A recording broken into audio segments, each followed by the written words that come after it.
கண்டிப்பா match வந்துருக்கடா. Sunday மறக்காம வந்துருங்க. சரிடா ஓகே. மீட் பண்ணலாம் அப்புறம் மாதிரி பேசலாம். சரி வச்சிடறேன்.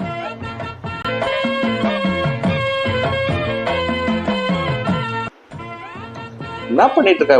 நேரமா போனே பார்த்துட்டு இருக்கா? என்னமா பண்ணிட்டு இருக்க? பசங்க எல்லாம் படுத்து தூங்கிட்டாங்க. காலையில எழுந்து ஸ்கூலுக்கு கிளப்ப வேணாமா? அதுக்குல போனை பார்த்துட்டு பைத்தியம் மாதிரி உட்காந்து சிரிச்சுட்டு இருக்க. ஏன் சொல்ல மாட்டீங்க? ஒரு வீடியோ பார்த்துட்டு இருந்தேன், பழைய ஞாபகம் எல்லாம் வந்துச்சு தெரியுமா, அதான் சிரிச்சுட்டு இருந்தேன்.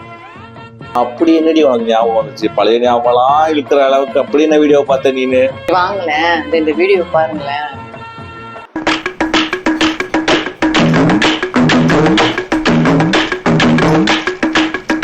என்ன இருக்கு இப்ப அந்த வீடியோல? ஒரு பையன் ஒரு பொண்ணை தூக்கிட்டு சுத்திட்டு இருக்கான். இதுல என்ன பெரிய பழைய ஞாபகம் வந்துச்சுன்னு சொல்லிட்டு இருக்க?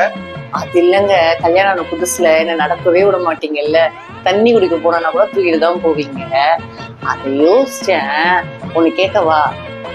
ஏண்டி தூங்க போற நேரத்துல அந்த சோக கதையெல்லாம் ஞாபகப்படுத்திக்கிட்டு இருக்க? சரி என்ன இப்ப அதுக்கு? இல்லைங்க, எனக்கு தண்ணி தாங்க எடுக்குது, என்ன ஃப்ரிட்ஜ் வரைக்கும் தூக்கிட்டு போறீங்களா? சில்லுன்னு தண்ணி குடிச்சது திருப்பி தூக்கிட்டு வந்து விட்டுறீங்களா? என்னது தூக்கிட்டு போகணுமா? உனக்கு தண்ணி தானே வேணும். இவ வெயிட்டை கம்பேர் பண்ணும்போது பேசாமல் ஃப்ரிட்ஜை தூக்கிட்டு வந்துடலாம். 2 நிமிஷம் அமைதியா இருக்கியா? நான் போய் ஃப்ரிட்ஜையே தூக்கிட்டு வந்துடுறேன்.